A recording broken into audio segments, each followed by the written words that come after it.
We're off, Bob. We're on. We're on. Wow, We're doing it. All right. I tell you what. This time, then, I know you in our little preamble. Then you just said, "This is my video, but it's our video." Why don't you tell our many viewers what we're going to be doing? Right. After our last chat, which we went back into, Simon's been talking to people about how they got into music and the journey they've been on. He decided to pitch an idea to me about what albums influenced us and all that kind of thing. So we've decided to come up with a little show which we've titled Under the Influence, and we're going to discuss our favourite albums. That was my idea. It was his idea. That's what I said. That's his show, really. It's his show. I'm just along for the ride. I'm just hitching a ride. So yeah, Under the Influence, we're going to talk about our top 5 albums, which we've kind of had to condense down because we like lots and lots of albums. But we had a cut-off point of 1992, if I'm correct. Yeah. And before it all went wrong, Bob. No, we can't say that, can we? No, it didn't go wrong for me. Anyway, we'll come on to that on another show. Right. So, getting it down to 5 albums, sort of when we both got into this period of music up to 92, that's difficult, isn't it?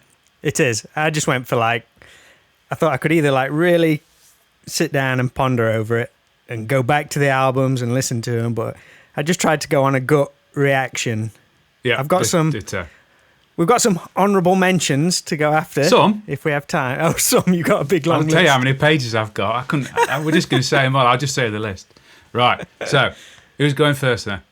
You can go first. I've did some preparation, you see. I've actually got some of the albums here to show. Well, I was going to do that, and then I've realised, Bob, as we've talked about before, I haven't got a lot of these on CD. Well, I'm missing one of them because I've got it on cassette somewhere and I can't find the cassette. But this album is ingrained into my head, so it's still... Right. Okay, I'm going first then. We need a drum roll. Number 5. Right. So, what I've tried to do, I could have done some really not left field, but ones that you'd say, oh, he's just trying to be contrary, not picking the big 5 bands or something, right? But, yeah. So, number 5, my first 2 slots, 4 and 5 especially, I've agonised over which album to put here because this is sort of the one where it's not an obvious one for me.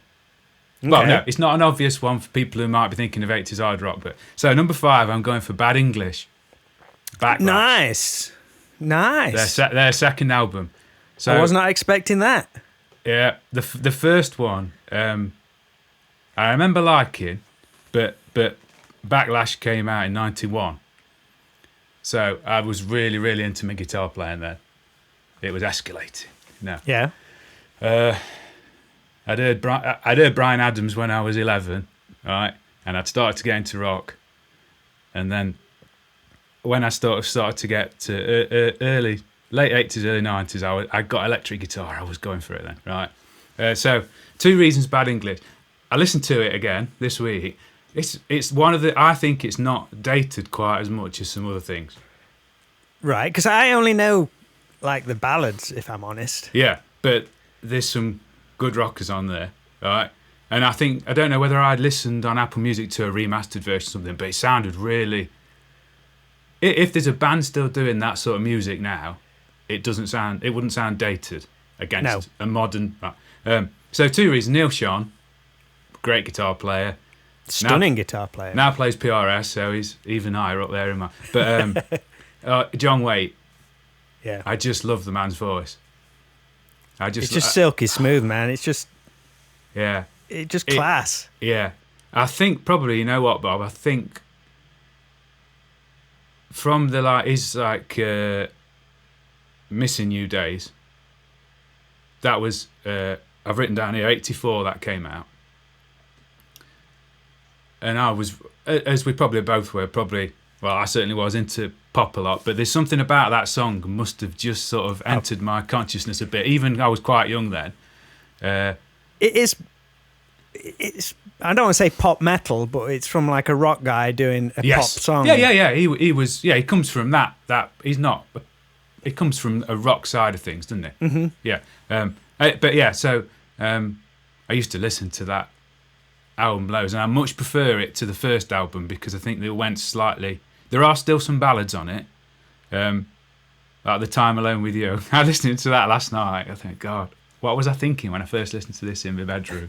What was I thinking? I better not say too much. But But the guitar sounds on some of the riffs, I mean, I'm not sure what Sean was using at that time. Something rack probably still. Yeah.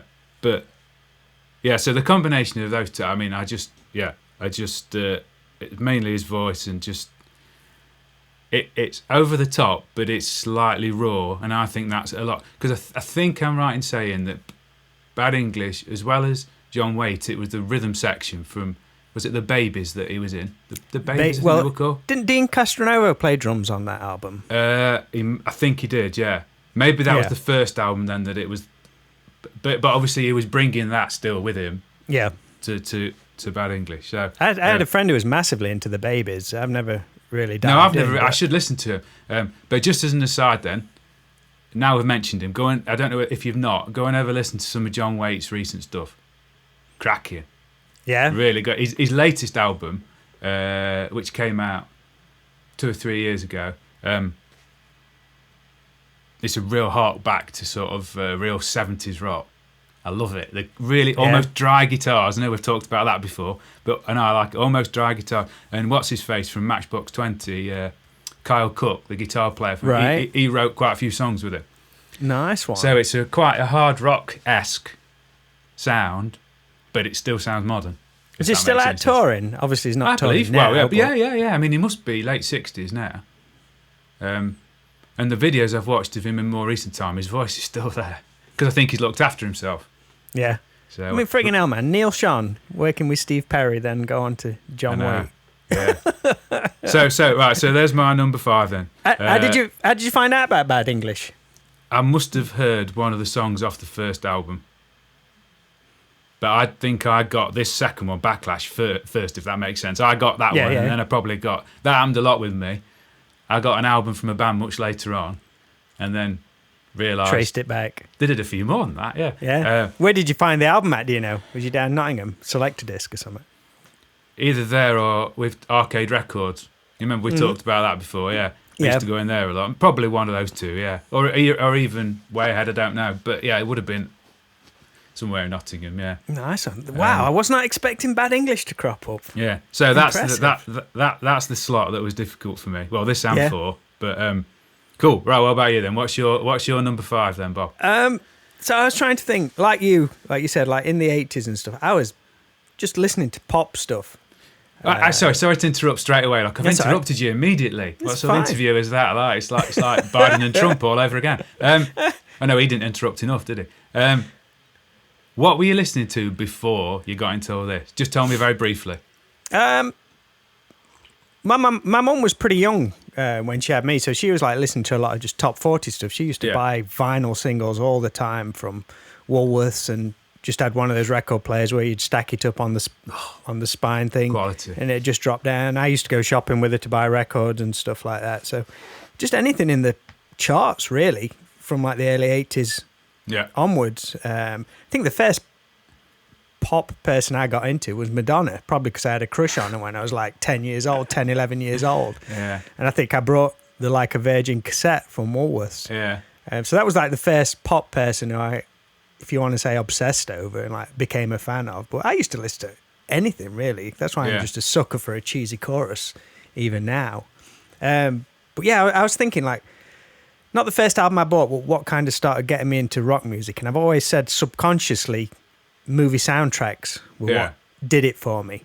And I've got it here because it's a fucking classic. It's coming up. Look at that. Oh, that's the one. Yeah. And this is the one I picked, but there's so many of them. There's this one. There's like Top Gun, Lost Boys, all those like mid 80s to late 80s stuff where I was a fan of the film.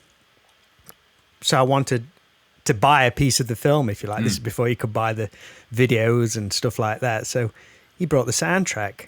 Yeah. And for me, it was so cool to like take a piece of the film home with you. And like, it is, that's the song from that film. And Rocky IV, Top Gun, Lost Boys, the friggin' iconic songs on there. So there's stuff like that, and stuff like the Dad Rock compilation albums. There's one called Hot City Nights. I don't know if you can remember that one. That rings a bell, yeah. Had like a red cover with a city skyline on it, and on that Yeah. one it had like Bryan Adams, Kiss, Rock Rush, on. Yeah. They had Billy yeah, Idol. yeah. I'm just trying to think. I can remember it, and that's what got me into all these. I think that subconsciously got me into rock music. But Yep. the Rocky Four soundtrack, fucking hell, Quality. Burning Heart, Yeah. Sweetest Victory, Hearts on Fire, No Easy Way Out. It's just It is. I was thinking about that, Bob. You know, I don't know about you, but I used to buy the now compilations cassettes, and but they always had rock on because it was. So that probably, because I used to buy them, that probably helped me get into all this, because I heard a few tracks from some of these bands. You know, well, all I'm going to say to you for me is Adam and the Ants, and then I'm going to say Nick Kershaw, Go West, Big Country. yeah. Yeah. I mean, that's like that's all- credible pop in the way. All brilliant musicians. I mean, Yeah. I don't know whether I said this on our last video. Nick Kershaw, brilliant guitar player. Oh, stunning Absolutely. songwriter as well. Yeah. Just knows his shit. Yeah. But yeah, I loved Go West. Yeah, I Yeah? absolutely loved Go West. Yeah, I remember going to watch one of those. They did a tour. I've seen them a few times. I think it was like I've seen Tapau support both of them, Nick Kershaw Wow. but my mum and dad. I mean, I can't fault them for this. I can fault them for a lot of things, but not this. No, you can't fault them. From a very young age, they didn't just always foist me off on my grandparents when they were going to a gig. They'd take me with them. Yeah. So I got to see all the greats, Bob. Dr. Hook, Elkie What? Brooks. How old was you then? Like 10 or something? Yeah, or? probably. Yeah, probably similar age to what my daughter is now. That's yeah, amazing. Yeah. Maybe a little bit. Yeah, maybe 11, 12. But yeah, if I could look back, John So Denver. what was your first gig then? Oh, that's a tough question. I'm not sure. It would have probably been somebody like that at the concert hall. Yeah. Uh, That must have been mind-blowing. Yeah, Dr. Hook, when you're about 10 or 11. I'm sure I must have only been that age, yeah. And the show they would have put on, and I'm probably sat there thinking, what the hell is this? Yeah. You know? I mean, because all kids are used to at that time is going to frigging pantomime in a theatre. Not like luckily a rock show. we were never into them sort of things, so Yeah. I never had to. Right, sorry. Right, so there we go. Just a bit of backstory, because that's important. Right, sorry, you're number 5. Go on, start again. Yeah. So, yeah, just soundtracks in general. But that Yeah. Rocky 4 one, if I had to pick between Rocky 4 and Top Gun, I'd probably edge towards Rocky 4 for the soundtrack. But Stallone back then, he was openly a big Survivor fan. And got him to do Eye of the Tiger and then follow it up with Burning Heart. Then I think all things kind of went to shit with Rocky 5. I don't think the soundtrack's got hardly any rock songs on it. It's No. like, what the hell? Yeah. But I still listen to the songs on Rocky 4 today and still get a buzz from them, whether it is that whole training montage kind of thing making you feel pumped. I don't know. Cool. But I found out a little bit of logic. The song Sweetest Victory, I don't know if you remember that song. Yeah, I think I do, yeah. That's actually Mark Torian from the Bullet Boys singing Oh, that song. right. Yeah, it's listed as a band called Touch. And I've always wanted to Right. ask him what the story is behind that, because he must have done that before Bullet Boys, which is crazy. Yeah. But that's a friggin' killer tune, that is. Yeah. The pipes on that guy, unreal. Unreal. Cool. Right. That's good. Back to you, Right. sir. So, my number 4. Again, this is a semi. Wasn't sure what to put in, but I had to put this album in when I thought about it. Quick question though, what happens if we clash, if we've both got an album? I was going to say, well, I reckon at least this one, maybe, I'm not sure. But Okay. my number 3, I reckon, if we've not both put that, I think there's something wrong. Right? But All we'll right. see. Right, number 4, Extreme Pornograffitti. It didn't make my list, but it's So, on there. It was close. I could have put any number of albums, which we'll talk about when we do the also rant, but when we do the honourable mentions, just because, again, it's the guitar player. But yeah. I can't play like Nuno, right? But what has been a massive influence on me, and this album, I mean, again, listening to it in the build-up to us doing this, I've not listened to it for a while, because again, I've only got that on cassette. I need to get the CD of that. It got the tone straight away there. I mean, I was never a fan of the first album. I've got it, but Wow. In I'm what just- way? Because it sounds great, I think. yeah, I just talking don't about- think. I don't personally. I don't think the songs are fantastic, but again, maybe because just because Pornograffitti, when it came out, I was slightly older. Mm-hmm. Again, and then I went back and got the first album probably, but I think that's probably how it works. Yeah. I'm sure it did. Yeah, Pornograffitti is definitely like a progression of the first album. Yeah. But if there's an album, apart from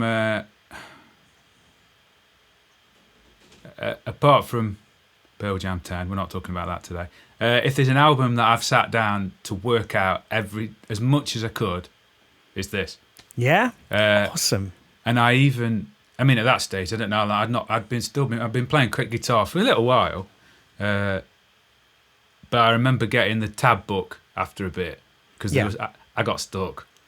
Yeah, obviously. Them tab books were great. On the solos, especially. At that stage, I didn't know enough to know how to work some of them out. So, but anyway, so obviously the follow on from that is when you're that sort of age, and you're playing guitar. You want the guitar that your hero's playing. Yeah. So I wanted a Washburn N4. Couldn't afford a Washburn N4, obviously. So I don't know whether you can remember, but they did an N2. They might still do it, a cheaper version. Yeah. So I went down to, I might have told this story before, I'm sure I've told it here, but I went down to, must have been Carl's Bro still in Nottingham, must have been at that point, and said, "Are you getting these guitars?" "Oh yeah, we've got one coming in." Right, so I spoke to my dad, we got the money together, and I'd got a white Aria Pro 2, like a real pointy headstock guitar. Yeah. Because that's what I was playing, that's what I was into. And the night before, I was going to part exchange that. They weren't giving me next to nothing for it against this new. It fell off my bed and broke some off the headstock. Oh shit! And as you can imagine, I was quite young then. And I was in floods of tears. I can remember. So my dad came upstairs along the line. "Don't worry, we'll sort it out." So my dad, being the DIY king, right? That's where I get it from. He got his clamps out and his glue, and he got this bit that snapped off, a pointy bit, and he glued it on and clamped it up. Next morning, it wasn't a fantastic repair, but it looked. So I thought, they're going to say they were giving me £100 for it or something. Right. Oh, it don't matter. Don't worry about it. It's fine. And he just took it, and they were really good. So I got this N2, right now. Sweet. A little bit of a guitar geekery. I don't know.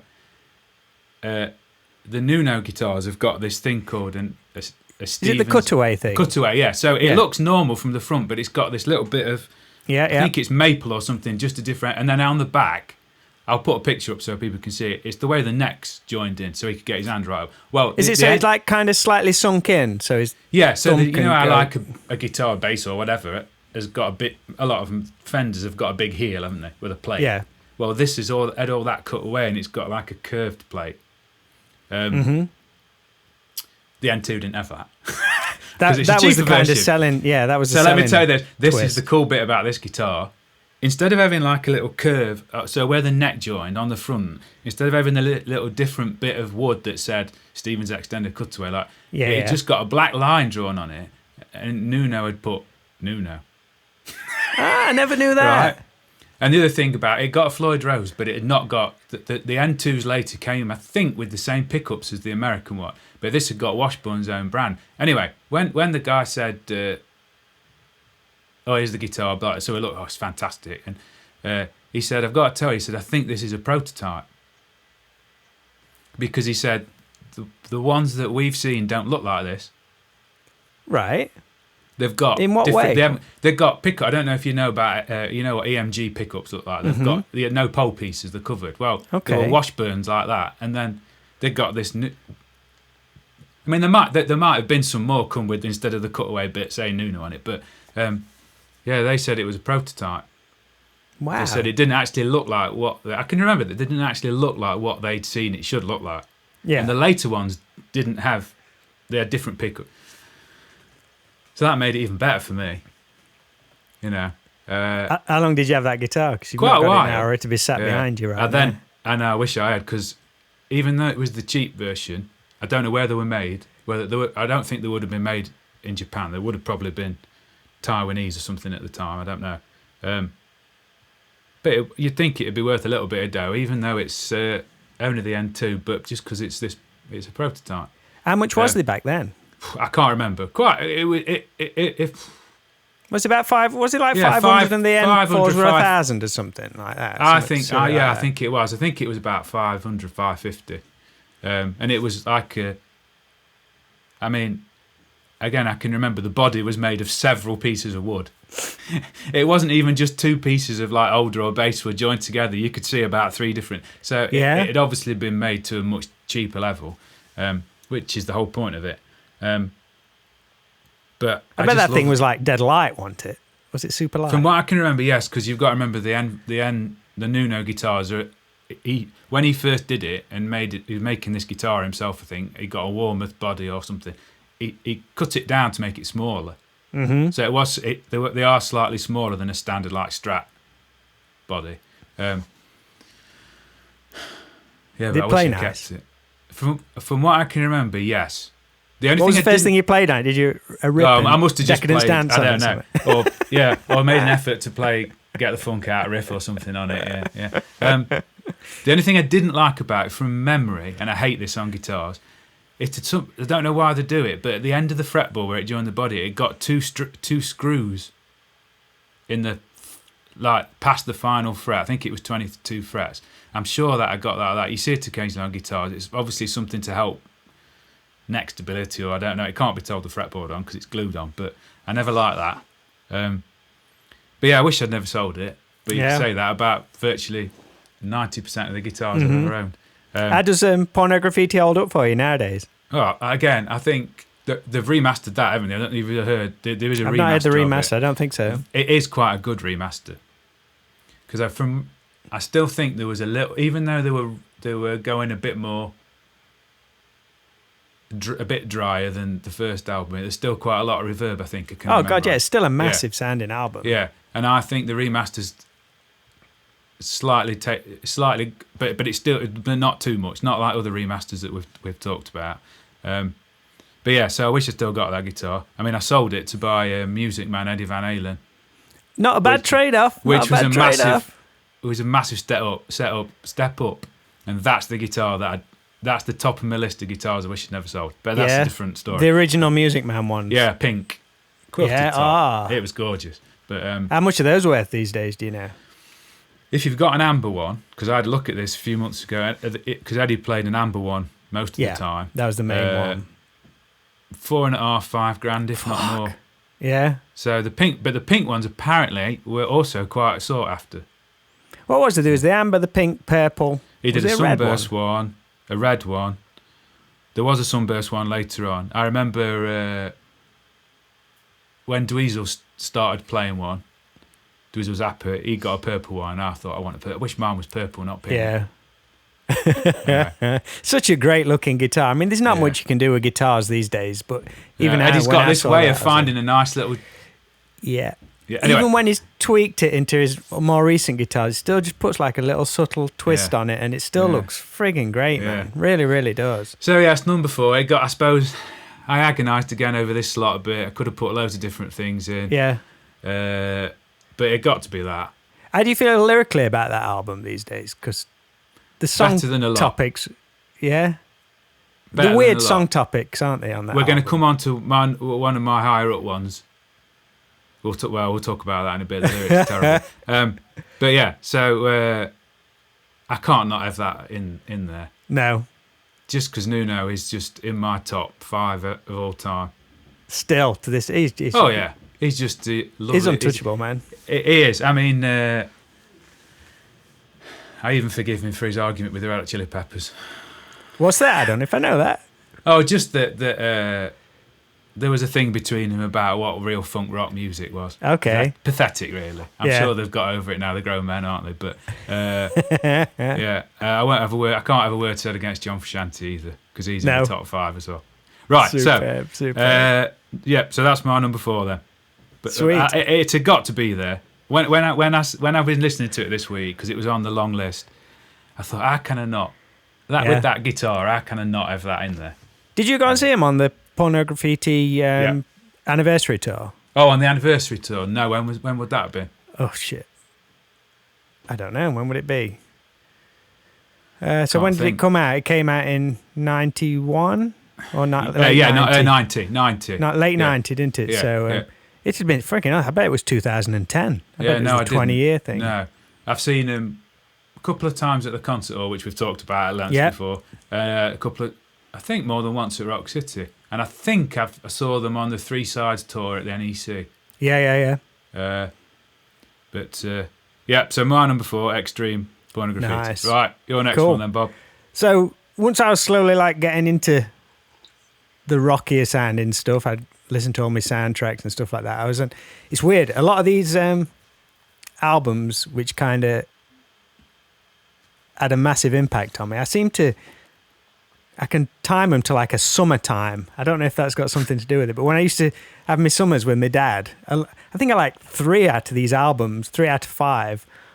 I got into them during a summer trip visiting my dad. It's ever so weird. So my next one is 1987 Hysteria from Def Leppard. I wasn't going down the Whitesnake route just then when I say 1987. Right. Yeah, Hysteria by Def Leppard. My cousin played it for me in his truck on cassette. And same thing with like Bon Jovi. It was like, it almost sounds ridiculous now. It sounded so heavy. Yeah. But at the same time, so melodic. Yeah. So friggin' loud and huge, but just this massive sugary chorus. And it probably was Pour Some Sugar on Me that I heard. One single after another. Exactly. And I was looking into the album details on Wikipedia, and apparently they went into that album saying they wanted it to be a hard rock thriller. So every song could have been a single, which I think pretty much they nailed on it. And I got... My sister copied it for me onto just like a TDK cassette. Yeah. And I can remember going back to school later that year, and me and my mate John were getting into it, and all we listened to was the first side. That's all we listened to for some reason. They was like, oh, there's these other 4 or 5 songs on the other side. But it's so good. That album is like almost like a space age album. It's just larger than life. It really is. I need to look at one of those documentaries about how they made it, because I've heard it's pretty fantastic, to be honest. But 20 million albums sold worldwide. Madness. 20 million. Madness. Who matches that these days? No. 12 million in America alone. I just got some stats on it. It's unreal. Yeah. Are you a fan of that album? Did you get into it? It's friggin' massive, dude. And that was like the first. We'll talk about that in a minute. Go on, carry on. Okay, it was the first rock album which I went to the shops and bought. I think from Woolworths at Ripley. I think I've been listening to the copy of it for like months and months. Then I think there was nominated for a Brit Award. Right. And so Woolworths had a rack of all the Brit Award nominees. Have you listened to that recently then? Probably about 5 or 6 months ago. Yeah. Because that's one of the albums. I think I don't know if they got some record label problems or something, but used to be when you search for it on iTunes, all you could find was like a slightly not as good re-recording of some of the songs, which a lot of bands started doing. I think they had some record label things, so rather than giving the money back to the record label, they re-recorded it and put it up themselves. But I think it's freaking great, man. It is a topic for another time. But what about Slang? Do you like that album? I remember it coming out, and I thought it was all right. I saw him on that tour. Brilliant. I love it. Yeah. It's not in my top 5. Just thought about that, but they're too late, isn't it? So I can't have had that. Yeah. When was that? About 96, 97? Yeah. Oh yeah. I think that I love that album. Yeah. I really like that album. Yeah. That was probably right at the time you was totally obsessing over rock music, though, was it? Yeah. Definitely. But I just think they probably got some criticism for that album for Slang, but. What was the singles off that? There was the they did album that. What's track, it called? Title. We can work it out. We can work. The one that's got like that almost tremolo guitar going through. Okay. I love that song. If I put that album on, I have to listen to that song several times on repeat because I just think it's so good. But I don't. Yeah, I mean, I'm always been a big Def Leppard fan, but we'll talk about that in a minute. Okay. But I think for me, it's just a larger than life album. It is still like you got Hysteria, a studio album. Yeah.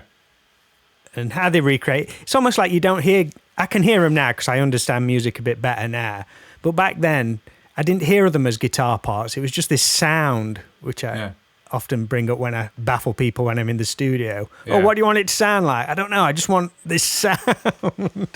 And I think that's what they created on that album. It was like almost space age. It was just frigging huge. Yeah, and the vocal, the way that they did the vocal harmonies. Yeah, Even like say, even like Sorry, the guitars became larger than life. The vocals as well.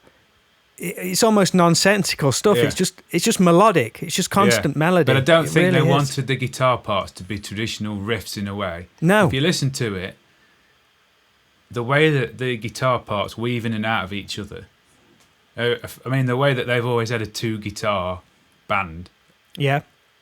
I think if you were looking for a rock, no matter what genre, but if you're looking for a way in rock to have 2 guitars playing together, you can't ask for better than that. They're a blueprint of it. Yeah, the way that they make no matter whether it's which two of them are playing it, obviously. Mm-hmm. I mean, I used to think Steve Clark was fantastic. He was the rock star of the band. But I still think the way that Phil Collin and Vivian Campbell now, from watching, this has made me watch more recent things, and they've almost gone. They've done the hard rock thing, gone almost slightly pop metal, didn't they? With this, well, they are the definition of frigging pop metal. Really. And then they went to try to make the Slang album, which was trying to be current, which I think worked. And then they sort of went back. Was Let's Get Rocked after that? Or was that before? Let's Get Rocked was on Adrenalize, the album after Hysteria. That's just right. But they did, so after Slang, they went back a bit, didn't they? I think. I did have that got X album. Yeah. And cool. They did that demo album as well, didn't they, with the skull picture on? That was pretty good, actually. I've not heard that one. I'll have to. That was good. That was. Yeah. Right. Nice. So I've lost count. That was number 4, wasn't it, from both of us? Right. Number 3. Come on. These 3 took care of themselves for me. So number 3 has got to be Poison. Open up and say, I can't not put it in. Yeah. Even though I've got to admit to you, Bob, that I might. This sounds snobby. I don't want it to. Okay. I probably wouldn't listen to it now very much. I might just give it a quick listen, but I can't not have that on, seeing as I used to just hammer it. I mean, that's one of 3 or 4 tapes of mine that must have literally. You could tell they've been listened to so much. Everything about them was just. Now, right, I've got not a thesis. What's the word? I can't think what the word is. An idea to put towards you that I've always been a bit contrary. Right, I've never liked it necessarily being told what to do, even though some people would be surprised about that. But I've always liked to go against. I don't like being told you should listen to this. Right? Mm-hmm. Yeah. That's why everybody. I probably said this to you last time, repeating myself. Oh, he played guitar, yeah. Oh, he must like Jimi Hendrix. Yeah. Not Matt Keane. Right. You can appreciate Jimi Hendrix, but yes, but you're not going to fall into that camp of like worshipping him. I don't own a single Jimi Hendrix album. Yeah. Right. I've said it now. I'm going to get...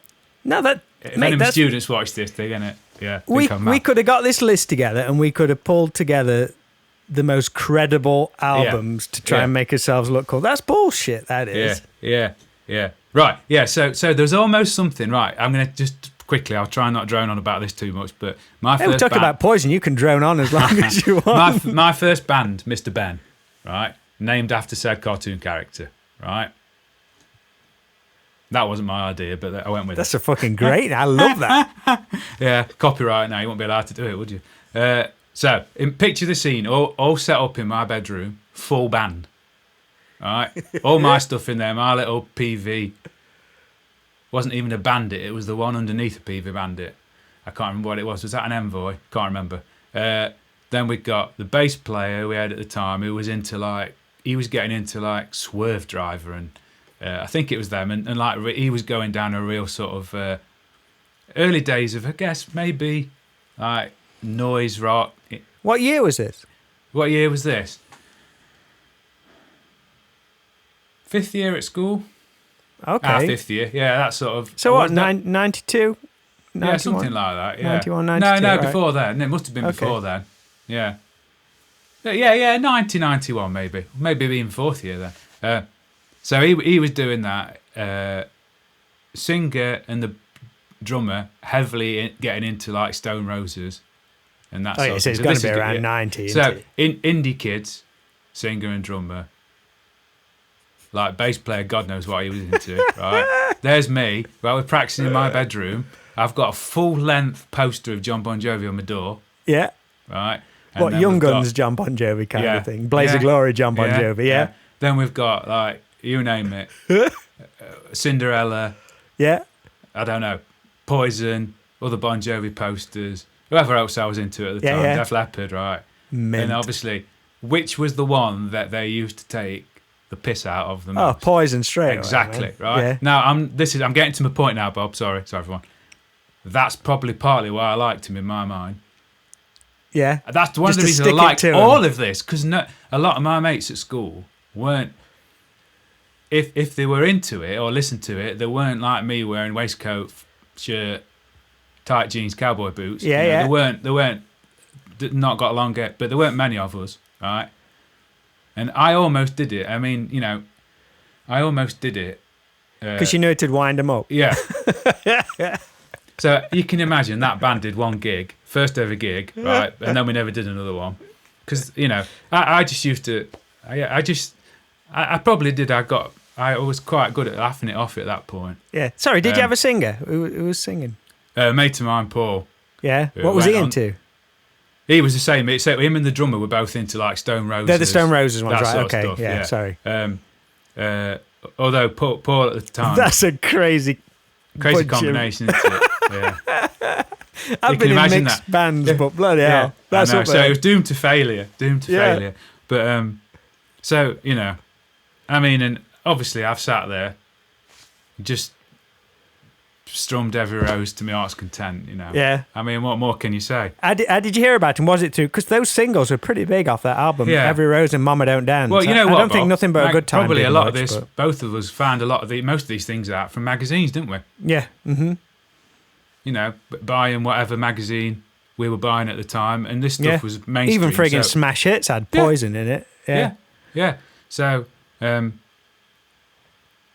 as a sort of 80s glam rock music fan, you can't not but have this album in your top 5. Yeah. And I can't lie. I mean, I listened to it so much. Yeah. From what I can remember, I mean, even my dad, as you know, plays guitar and he's heavily into his music. But I can't really remember him ever saying, "What do they look like?" I can't even ever, because he probably would have had that from his mum and dad a bit. Right. He got it. Yeah. So he understood. Yeah. He never really said it. I mean, he might have thought it, but I can't really remember him ever saying it. My mum certainly didn't. She always. She was happy for me to have long hair, and it was never, Yeah. That's brilliant, man. Yeah. So I have got some cool pictures. So we're going to post a few pictures. I'm ready for afterwards. that. I don't think I've ever seen any I've of got your some old school cool ones ones. in me sat in my bedroom studio. Yeah. Yeah. I'm excited. First time I grew my hair, and then you can see all these posters behind me. But yeah, it's funny. I can picture it now. That Paul and Andy, singer and drummer, used to just sit there, just like looking at my walls. They both got like bowl haircuts. Yeah. Looking at my walls. I wonder what they were probably thinking. What the? Because I love it. So Open up and say, yeah, classic. Nothing but a good time, man. Come on. Yeah. So Yeah. that's an album which was justified a remaster, though, because that was pretty quiet. Yeah, it was, wasn't it? Yes, I agree with you. Yeah. Yeah. Just I'm going to carry on just about guitar players, you see. I mean, CC gets loads of stick, doesn't he? Where does that stick come from? I Where don't does know. that come from? Maybe because he did some shows when he was absolutely... But why can somebody And like he didn't Ace play as well Frehley... as he... Yeah. Why can someone like Ace Frehley be put on like a frigging pedestal for I playing don't know. I never understood amazing licks which you can hum and sing and learn fairly easily? Yeah. Ace Frehley is a god for that, where CC DeVille just does the same stuff, Yeah. but is looked down, he's shit, that. because his stuff's easy to play. I don't like Kiss. But no, can you see my point? Everyone, who's your favourite guitarist? Ace Frehley, yeah. Rock Yeah. God. Who's Yeah, I your favourite understand guitarist? that, yeah. CC DeVille. He's What? shit. Yeah, I know. You can I hum mean, all CC's solos, man. I always thought I I think that's probably part of it. Maybe a lot of partying went on, and he did some gigs where he doesn't play quite as well as he could have done. But there's probably loads of people guilty of that. I just thought, listen to him, well, he can play cool solo, you know. Yeah. But, I know his actual guitar solo on stage was a little bit out there. Yeah, that's what I mean. Do you think this is another topic for another time? Again, I've just thought of this. Do you think that Every Rose has got to be like in the top 3 or 4 quintessential hair metal songs then? From a ballad point of view, maybe. It's one of the top ballads, isn't it? I think Every Rose defined, I've used the word before, but I think it defined the blueprint of the ballad from there on. The whole GCD. See, I had 9. Format. See, I had 9. Yeah. Well, you know. Yeah. What I mean, after that, how many? How many songs have done that in some sort of order? G. Yeah. C, I had 9. Mm-hmm. D major. Yeah. I think that was the one which kind of kicked it off. I'm going to be snobbish again here, but you know now, if I hear a song or I see a guitar player in a video play those, I avoid playing those 3 chords on anything like the plague. Yeah. Because there's something sunk into my head. Oh, it's just that's such a cliche chord progression. Mm-hmm. It's a bit like, but it's happening all the time, right? Without getting on my soapbox, we talk about a certain singer-songwriter who's ubiquitous in Mr. Sheeran. I'm not even going to say his full name. I can't say it. But there's certain there's certain chord progressions that he does in virtually every song he plays. So it's always happening. Yeah, yeah. There were certain chord progressions in 50s rock and roll. 1-4-5, you can't get away from it, can you? But yeah, it's interesting, isn't it, that GC had 9D, Every Rose as its thorn. I can listen. It's cool, still to me, right? Yeah. But you're right. It's the blueprint. Yeah. And it was overdone then, wasn't it? Yeah. Brett Michaels, that's all he writes now. It's unreal. Every new song. Yeah, all right. I'm criticising. I don't want to come across as being a snobbish guitar player because you're looking at stuff in hindsight now. You're looking back on things and you can analyse it. But you're right. It is the blueprint, isn't it? When that came out, then every hair metal band was going to do a ballad. Yeah, in that style. Yeah, it started off nice and quiet. Yeah, and then it kicked into the chorus. Not necessarily because they wanted to, but someone was telling him, "You've got to write your Every possibly." Rose Yeah. You know. I mean, there's a few exceptions. I mean, someone like Janie Lane from Warrant kind of took that format and really put a classy spin on it. I think if you listen to any Warrant ballads, it is next level. It really is. Yeah. Cool. That was the one. So, right. What's your next one then, Bob? Mate, we've talked about Poison for the last 20 minutes. That's my next one. Oh, I knew you'd have one in there. Very good. My God, look at that bad boy. Yeah. From 1990. Yeah. It's like Ricky Rocket's shoulder is on your screen. Yeah. Very good. But look at him. Look at him. I know. I still think that's a cool look for a band. Now you see that's taking it to a slightly more cool level, hasn't it, than compared to the previous 2 albums. Yeah. They kind of refined it, I think. And I was never into the whole spandex, super, super big hair and stuff. But whether, again, it's the time you get into music. So we're talking 1990, I was 16. It's overtalked and I overtalk it too much. Music was changing. It wasn't the cool thing and stuff. So Poison kind of toned down the image a little bit, became, let's say, a little more streetwise looking and stuff. And I still think that's a super cool image. And that was what got me into the band. I saw friggin' Unskinny Bop on the chart show one Saturday morning. Regardless of what you think of that song, I thought, holy shit, that band looks cool. Yeah. And I am that superficial. I was like, that is amazing. So yeah, I bought that album. And I think that's, you saying like open up and say, oh, you like played that album to death. Yeah. Flesh and Blood for me was that album. Right. Well, just on a Walkman, flipping it constantly. I probably did that one as well, yeah. So just give me the track listing for Flesh and Blood, Bob, while you've got it there. Okay. You got that weird intro, that Strange Days of Uncle Jack. Yeah. Which is all like the answer phone messages and all that kind of stuff. Then it goes into like some of my favourite songs, Valley of Lost Souls, killer song, Flesh and Blood Sacrifice.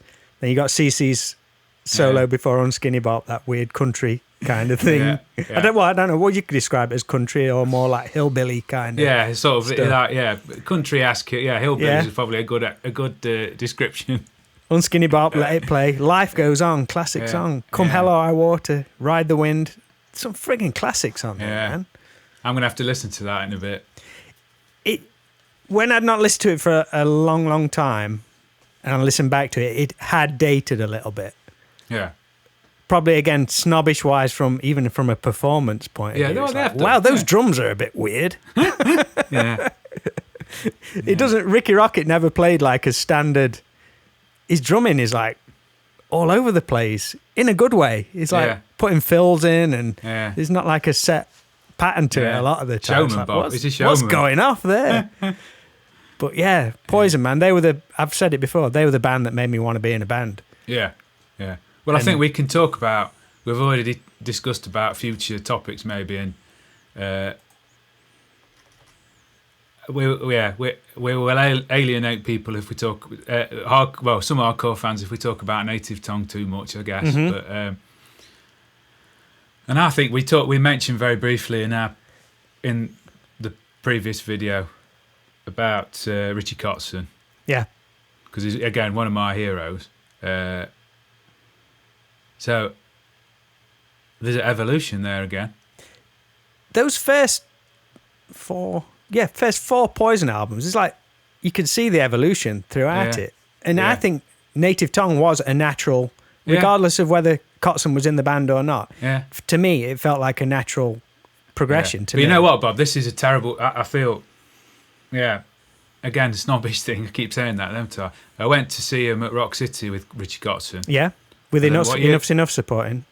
I think it was. Yes, it was. Yes. Yeah. What year would that have been? 93? Something like that, yeah. Now,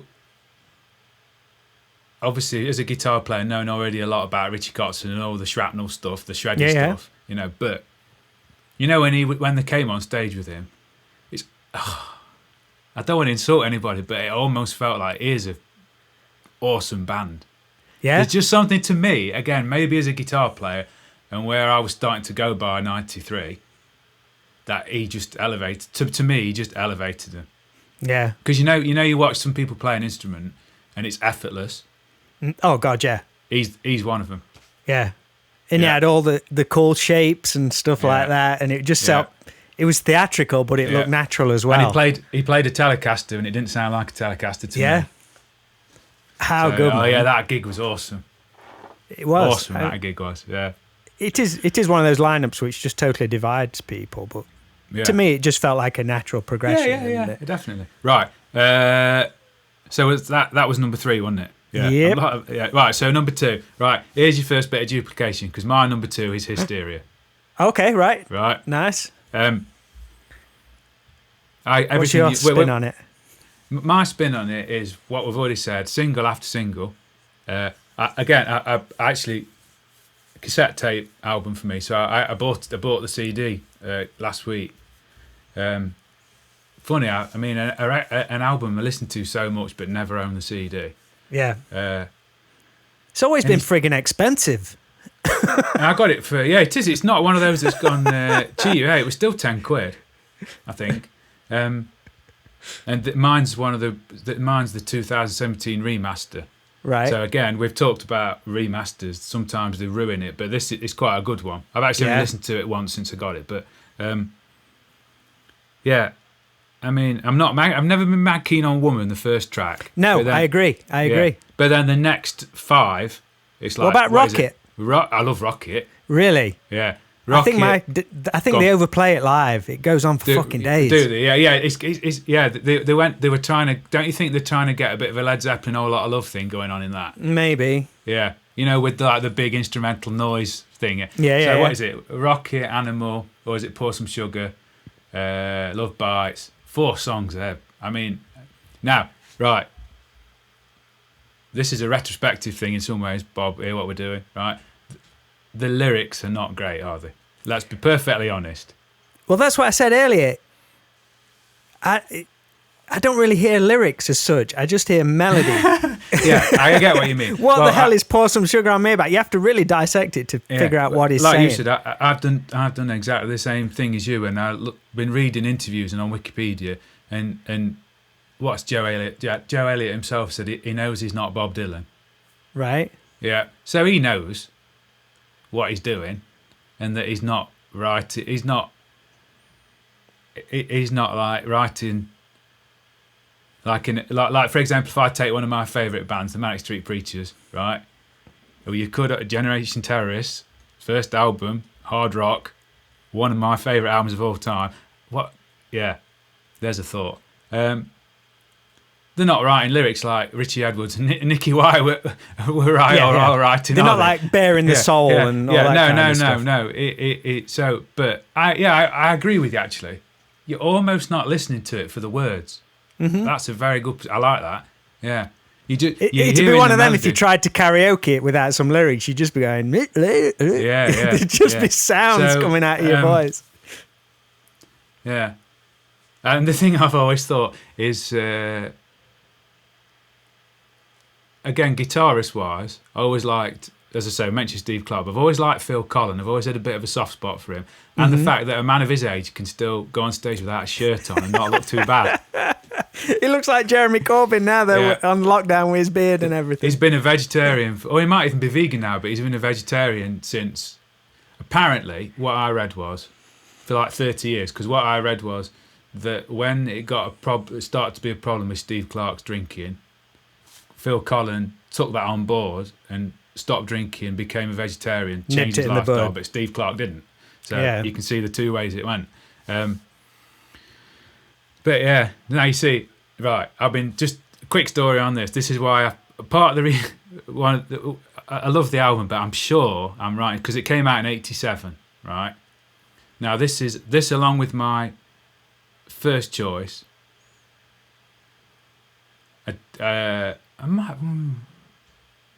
No, maybe I didn't listen to this until the year after. Okay. I wouldn't have got this in 87 when it came out, but I was, yeah. Well, we'll talk about that when I talk about my first one.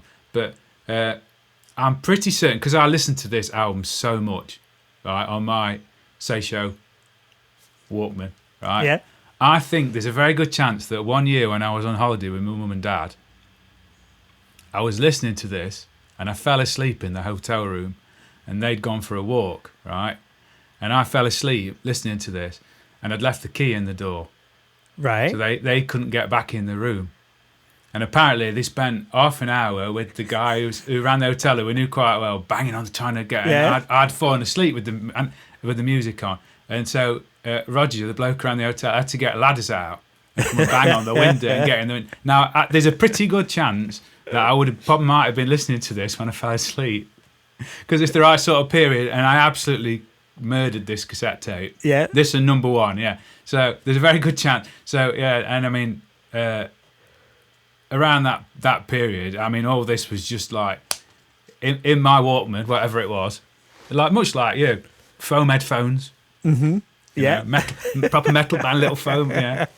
I never went anywhere without that. Did you have a proper Walkman, or was, because I had a Seisho one, which was Dixon's own brand? Can you remember? Right. You remember Seisho? Yeah. I'm sure. I've got my old Walkman up here now. I can show you. Right. Did you ever have a yellow one? That's what I've got up here. That was my first proper. Were they the one. waterproof? Were they the waterproof ones? Do you want to see it? Go on then. I'll show you. Hang on.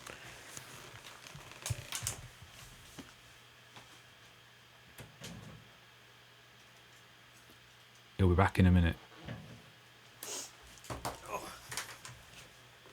Let me put my headphones back on. I'll edit this, Bob. It'll be seamless. That's all right. That bad boy. Oh. So they are waterproof, aren't they? Yeah, supposedly. Well, splash proof. Look at that with the headphones. Oh, yeah, the ones that went in your ear, they were the next step on, weren't they? Next generation. Like this bad boy is. Yeah. This isn't my original one from a kid. I had one of these when I was a kid. Then I gave it to my brother, and I think he smashed it. So I was searching for one on eBay for ages, and I finally got it. But yeah, these things are badass. Yeah, very good. It still work then, all right? Yeah, it still works. Wow. I think I had... That's one of my treasured possessions. Yeah, I had numerous Seisho ones because I might have even had a Sanyo one as well with the rate. Can you remember you used to be able to get them with a radio? Yeah. Yeah, and because I don't think I could afford a Sony one, and then I got a Sony one with a radio, and it just seemed so much better. And it probably wasn't any better. But, yeah, so anyway, I'm digressing. So Hysteria, yeah, again, it's one of those, the top 3 of mine, I wrote them down without even thinking about it. 'Cause I knew what they got to be. Yeah. It was when did you first see Def Leppard live? Oh, that's a question. I'm not sure. I didn't see him till me and John went to see him he was in the fan club, and he got us front row tickets to the Adrenalize tour at the NEC when they still did it in the round. Right. Which was pretty cool. Gun supported him. Who did? Gun. Oh, you see that? Right. There's another good band. Yeah. Another one we'll talk about in a minute. We'll have to discuss that, yeah. I'm not sure. I have seen them once, and I can't even remember where it was. Might have been at the NEC. I can't remember. I'll have to have a look back. Yeah. Because they played Nottingham a bunch of times. They did, didn't they? Yeah. You see him with Motley Crue? Not sure. That vaguely rings a bell. Steel Panther, Motley Crue and Def Leppard. No, I'm not sure. I'll have to have a look back. I have seen them only once though, but I'm not sure. I can't even tell you what year it was. Yeah. I'll have to have a look back through my records. You can find that. That's.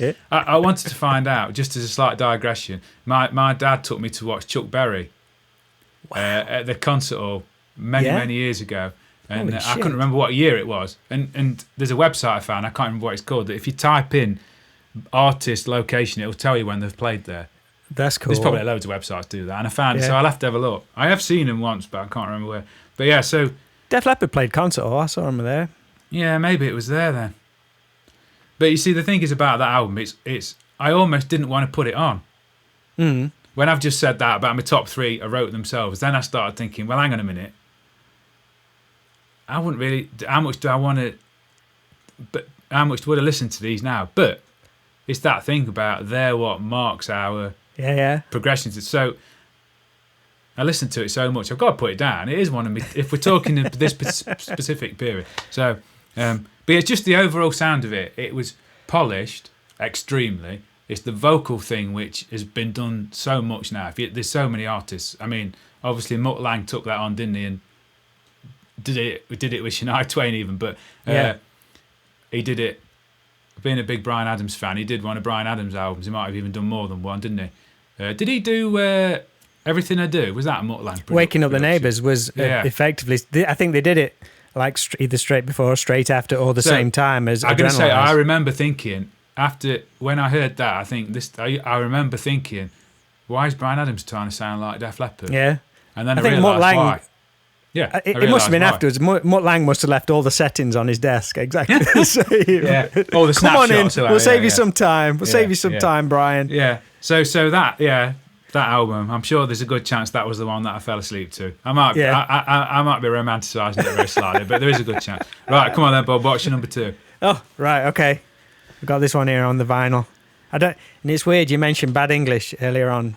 Neil Schon and Dean Castronovo. Yeah. Probably the last great hard rock album of back in the day. Yeah. I think it's that one. I don't know if you're a fan. Yeah. Was you a fan?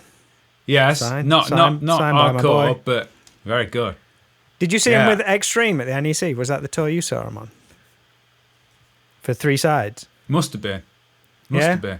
Yeah. So Hardline, Double Eclipse, 1992. Wow. I'm going to have to listen to that again. I have listened to him, yeah. What the made album, what spoke to you about that then, Bob? I'd heard they were supporting Extreme. So I kind of knew of them going down. I think I'd seen the video on Raw Power and stuff, but I didn't know much about the band. Went down.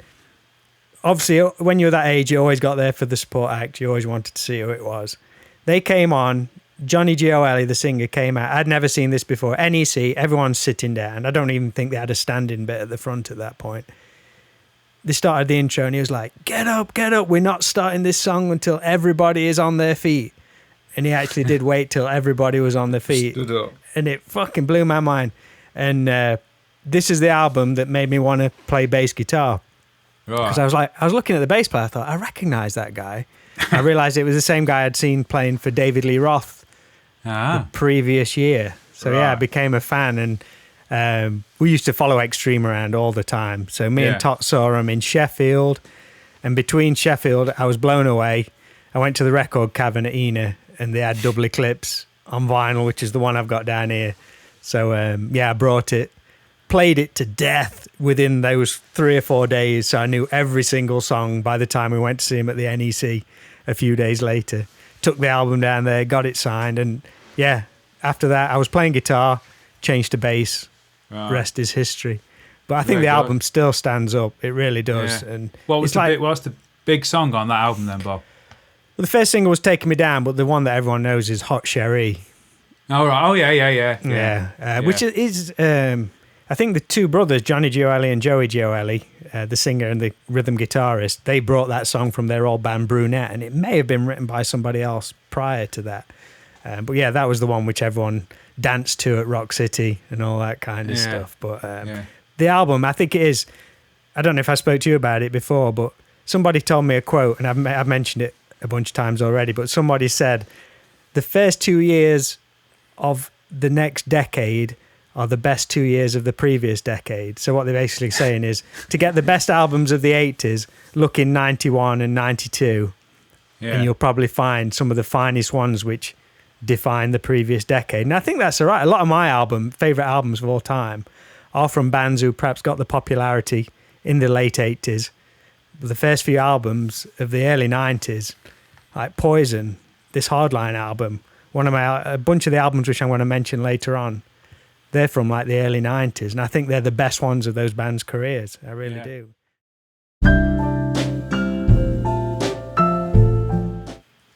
He's back, guys. Right, we're back. I'll let us all that out. Don't worry about it. So what? Right, 3, 2, 1. Hardline, double go. Eclipse, dude. Yeah. Check What it year out. did that? What year did that come out? 1992. And how many albums did they do? That's the only one I think about. All right. Okay. They are still a band, and it's still good stuff. Hardline 2 came out maybe, I don't know, 5 or 6 years after, which was basically, I think it was just Johnny the singer with a whole different band. Yeah. And I brought it, and it's fine. It's a rock album. It sounds like White Snakey kind of stuff. But there's nothing that grabbed me like that first one. I've seen him live, saw him at Firefest, and he just did a bunch of double Eclipse songs. Guy's still got a cracking voice, really has. But that band, that lineup, I think I see him as like a one album band, unfortunately. Yeah. Cool. Right. That's great. Dive in and check it out. I think. Yeah, I have listened to him. I can remember when he just held up the album cover. I could remember it. So I'll have to have a listen later. I'm gonna have a big list to listen to. Bring your number one on, dude. What you got? Number one, right? Well, this was the first one that I wrote down. Yeah, and it's always got to be number one for me. So, okay. As we said before, I was sort of been listening to all that 80s proper pop, right? With musicians. You remember them? Mm-hmm. Yeah. But then I was on 4th year camp at school. I think it was 4th year camp, or was it 5th year? 4th year, 5th year. We went to Germany on a school trip. And I've been listening to all that sort of stuff. And then one of my mates said, "Oh, have you listened to this?" He got an older brother. Yeah. And he said, "Have you listened to this?" He said, "You have you listened to this sort of stuff?" Something like that, from my vague recollection. I looked at it and said, "No." And so he gave me this cassette to put in my Seisho cassette player. Well, and it was Bon Jovi, "Slippery When Wet." Wow, right? That's interesting. My phone's ringing. Is it John? No, it was my dad. So "Slippery When Wet," number one. Yeah? It got to be. I couldn't put anything else as number one. If you want me to be completely honest, because this came out in 86, right? Yeah. So bearing in mind, there's no way that I was buying that when I was that age, right? So obviously I heard this a bit later on. But I would say this was the album that in a lot of ways set me on this road. Okay. Yeah. I would say I've got a few sort of markers of music. So like the first vinyl that I got was Adam and the Ants, Prince Charming. Yeah. Right? The first, these are not in particular order, I guess, and that because I'm thinking about this off the top of my head. But I've said to you before, Bryan Adams, seeing him play "Run to You" on Saturday morning telly. Rock, I want to play electric guitar, right? And then the album that wanted to get me into listening to this proper rock music was "Slippery When Wet." Yeah. I wish I could. What was that? I can't even remember the lad's name who gave me the cassette tape. That's terrible, man. isn't it? Yeah, it was somebody. Yeah, I just remember. Yeah, because I don't think I've got a vague recollection who it was, but I don't think he was in my class. But he knew that I was listening to music. You know. Yeah. I was into whatever whatever we were listening to at the time. But yeah. In actual fact, probably. As an album, I would probably prefer New Jersey. Yeah.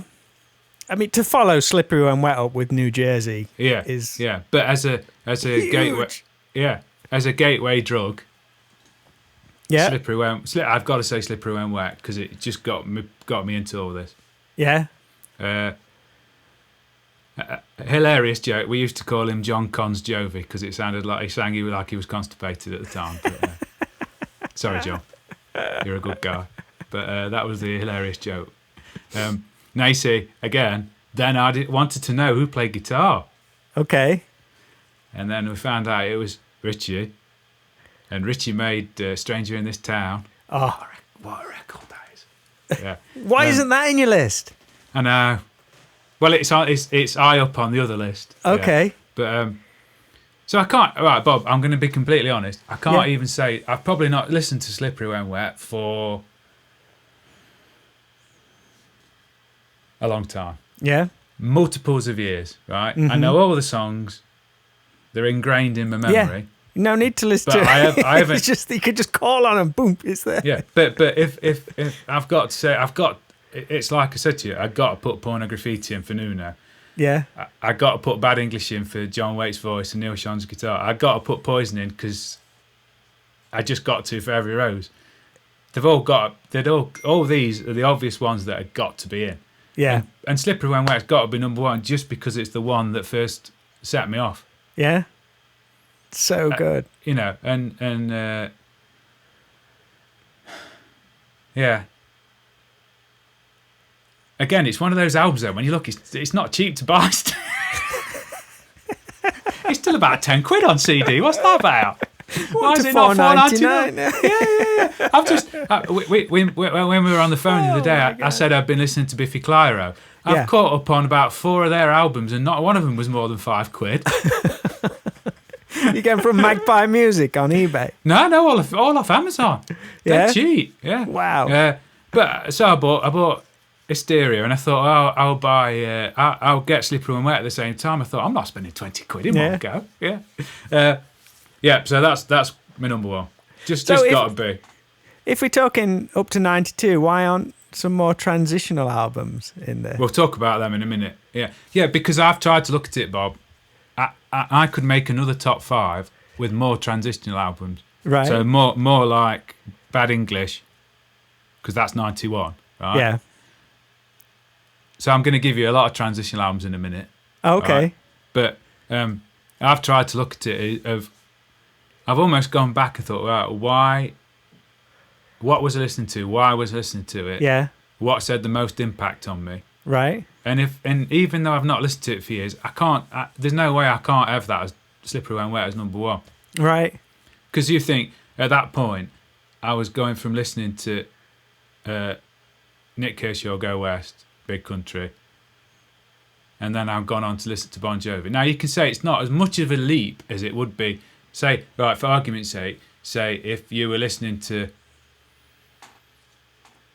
some awful pop music now, right, and then you were going to go and listen to 9 Inch Nails, or you were going to go and listen to Marilyn Manson. That's a massive leap, isn't it? Right. Yeah. But me going from listening to all that pop, but that was all still quite guitar based. Mm-hmm. Yeah, still a band. Nick Kershaw, guitar player. in effect, Go West, a duo with one of them being a guitar player, to Power almost having like a rock. They there was a rock element to what they'd.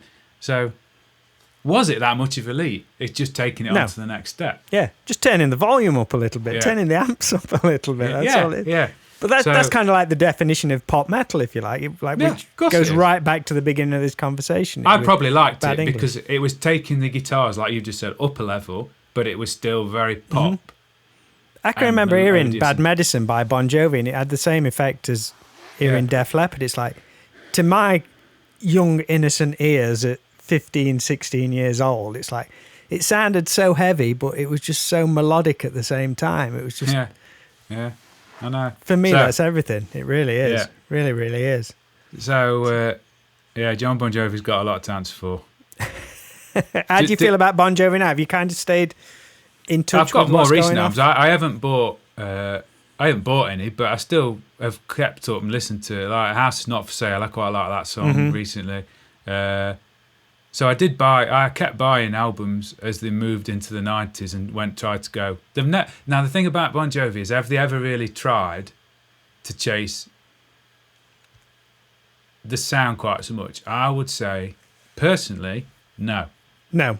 I still think they sound like Bon Jovi, very much so. They're not one of those bands that heard, to me, I might be wrong, but I don't think they're one of those bands that heard the Seattle thing and desperately tried to sound like it. Maybe a little bit because it's natural, but I don't think they ever did that. And I admire John Bon Jovi greatly for that. Mm-hmm. I think John's constantly chasing the Springsteen credibility. Yes, well, that's what he's gone on to a little bit more now, isn't it? And I really like that. How do you feel about Phil X's playing? Have you dived into any of that much, or? I'm not a fan of personality players. Right.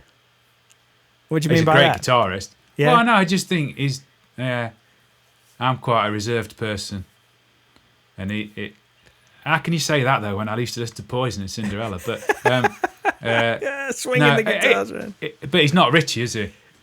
No, see, maybe he's got big shoes to fill there, man. Maybe that's where I very slightly I've lost touch with them a bit. Is that when Richie left, I wasn't really interested. Well, Bon Jovi have become. One of the things which always used to irk me was when you'd say, "Who's your favourite band?" and someone would say Bon Jovi. I think he's great. Yeah, but that is what it's become now. That is what it is. I think the new album's come out and it's just him on the cover. So yes, I saw Bon Jovi is John Bon Jovi, which probably sounds silly, but to a lot of people like us, Bon Jovi is the band. Yeah, it is. So if Richie, we think about Tico, that, Dave, and whoever's playing bass, Huey or so Alec. if I think about that, then Bob. So if that, I hate giving me an age away on these things, but never mind. You were proud how old you are, haven't you? You've got to be proud. Yeah. So that came out in '86. So I would have been 12 then. So I probably didn't hear it until I was 14. Mm-hmm. But that was the first one of anything like this that I heard. Yeah. So then probably New Jersey hit me harder because I was into it then. If I had to pick a Bon Jovi album, it would be New Jersey, I think. Yeah. Yeah. I went to see him at Sheffield with my same mate who went to see Skid Row with me at the concert hall. I wish I went to that Skid Row gig at the concert hall. I saw him at the NEC, but I wish I'd gone to that concert hall gig. Yeah, it was fantastic. Yeah, because there was one point, but I can't remember which song. One of the ballads, Sebastian Bach, was just he started singing it and he missed a note and he stopped the whole song and you thought he was going to walk off and he didn't. He just said, "I need to start that again," you know. But yeah, right then, Bob. So there's my top 5. So what I'm going to do once you've finished in a minute, right? Yeah. So no pressure, big drum roll. That's all right. Then I'll list each of us so people can see because we've obviously been talking for a while. So I want everyone to. Right, go on then. What's your number 1? Well, I don't know if mine's going to be controversial now because mine's one of a bit of a transgressional album. Cause I've been doing stuff chronologically up to 92, and not necessarily my number 1 album, but in time wise, I picked this bad boy. Oh, if I'd have known you were going to start talking about that sort of stuff. Well, that's what I mean. That's why I was asking. See, if you don't want me to choose that one, I'll choose Van Halen for Unlawful Carnal Knowledge. No, go on, tell me about that then. Go on. But yeah, this for me is an album which I do go back to now. Yeah. It's kind of like a go-to for me. But it was that album which kind of kick-started a whole. It wasn't the whole. Even now, like Seattle music and stuff, it didn't. A lot of it didn't have that melody for me, which I was just right. I can understand full that. on. So the Soul Asylum album, hearing Runaway Train constantly, kind of a similar thing to Tom Petty. I remember when MTV used to blast Learning to Fly by Tom Petty all the time, and you became sick of it. But then you didn't hear it for a few years. Then it came on, it's like, holy shit, that song's ingrained on my head now. And it was the same for Soul Asylum with Runaway Train. My sister had the album, taped it off her. She's got a lot to answer for, if I'm honest. But yeah, I think I had Black Gold afterwards. I thought, holy shit, this band's got something about them, even though they've been around for forever, really, going back to like 84 or something. So how must it be for a band to start in 84 and then have your success in 92, 8 years later? It's like a Goo Goo Dolls kind of thing.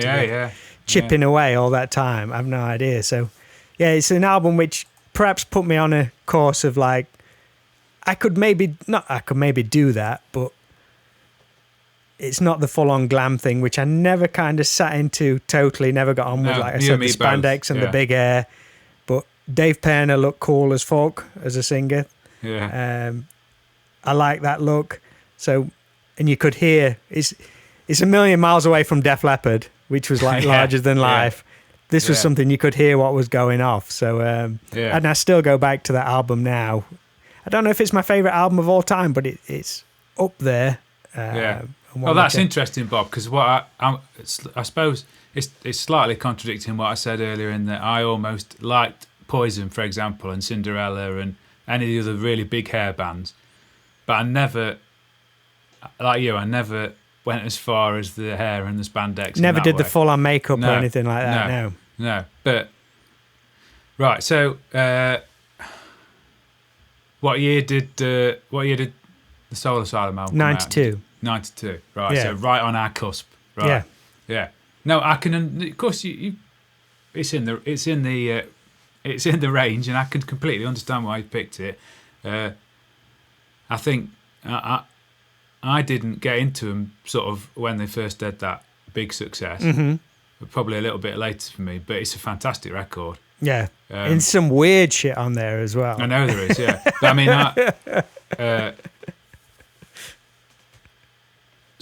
but that, you see, now that's a slightly different. That is an album that I've listened to it recently because I've taught one of the songs off it. What did you teach? Runaway Train or Somebody to Shove? Yeah, sure. Runaway Train on the acoustic, because it's got two really very distinct guitar parts that you can do. Yeah. Soul Asylum are great at that. Yeah, definitely. Yeah, Dave tended to do the rhythm and the strumming and the riff, didn't he? And then you've got all the triad-y sort of. I love that transition in the middle of, I don't know what chord they play or anything like that, but it just kind of just steps up a little bit in the middle of that song. So here's a question for you then, Bob. Yeah. You've just said that you didn't that a lot of this Seattle stuff didn't speak to you the same, at least not straight away, because they're not the melody, right?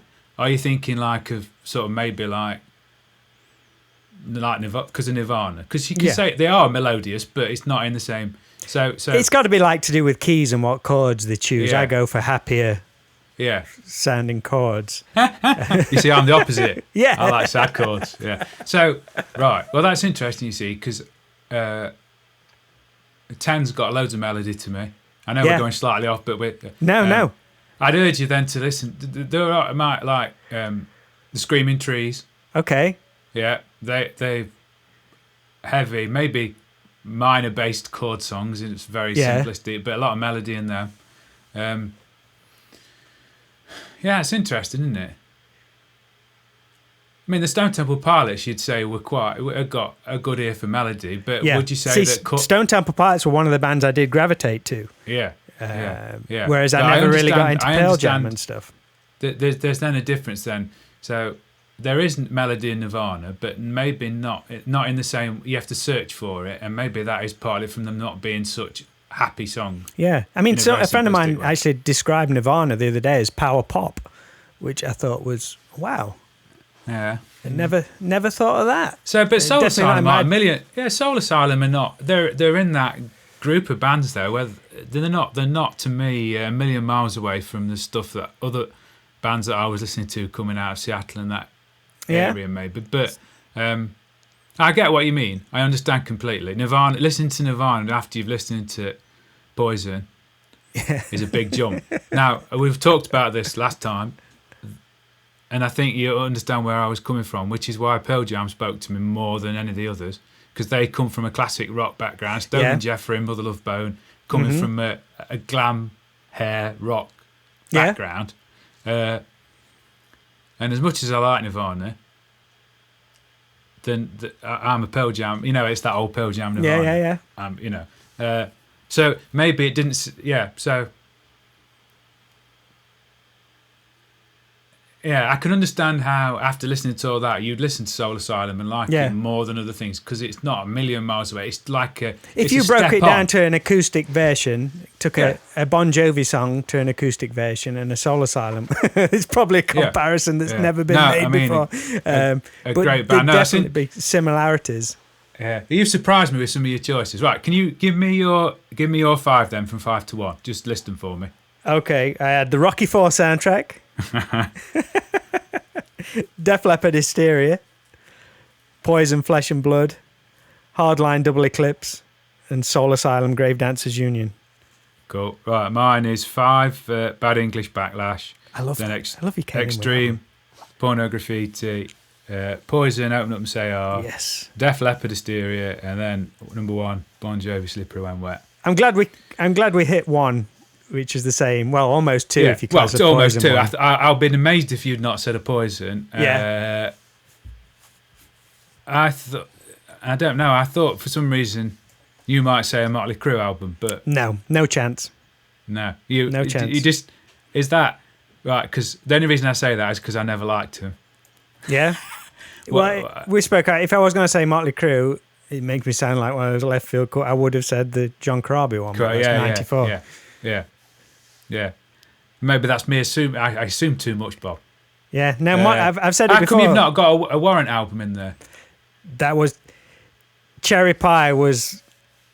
It's in the honourable mentions. It really is. A toss up between that and Flesh and Blood, Hardline, Warrant, even like a Danger album. There's so many. Dropping it down to 5, man. I know. It's frigging tough. With that in mind, look, right. So I'm going to throw some of my honourable mentions, and some of these might make another video, right? So I'm not going to say loads about them. So there's a couple that I absolutely agonised over where they should be in my top 5, but I wonder if I was looking at it slightly rose tinted, and that they might have come out in the right period, but I'm not sure on some of them whether I didn't hear them until later on. Right? Okay. So number 1 of all that, which is an album we've talked about before, is Badlands, Voodoo Highway, which is Jakey Lee's band after Ozzy, right? That came out in 91, but I didn't hear it till quite a bit later. Okay, right. And it's a very blues rock album. It is hard rock, but it's very blues based. See, I found some trivia out about Badlands the other day. Their bass player, Greg, however you pronounce his name, Chason, is the brother of the bass player from Tough, Todd Chase, who now goes under his original name, Todd Chase Hong. Right. And there's also another brother who also plays bass, played in the band Keel with Ron Keel. So 3 brothers all got record deals playing bass. All playing bass. There you go. Yeah. Family dynasty. That's good. Greg Chason played with other people as well. I just can't think off the top of my head who that was. But I think he's played with a lot of different people. Yeah. So I want to talk about that album another time. Okay. But that's probably the one that I agonised the most over. I should put it in. But you found it later on. Yeah. So a few others. Lynch Mob, George Lynch. Nice. See, a band I never got into. I always remember it. It's one which I always saw like in the vinyl and all that kind of thing. Fantastic record. I listened to that again not long ago. And again, some of the lyrics are a bit, but the guitar playing is still fantastic. Yeah. George Lynch is still a great player. So that came out in 90. They've just done a reimagined version, which I'm not mad keen on. Okay. All the same songs, but they've played them in a new. I'm not mad keen on that. So that, and then following on from that,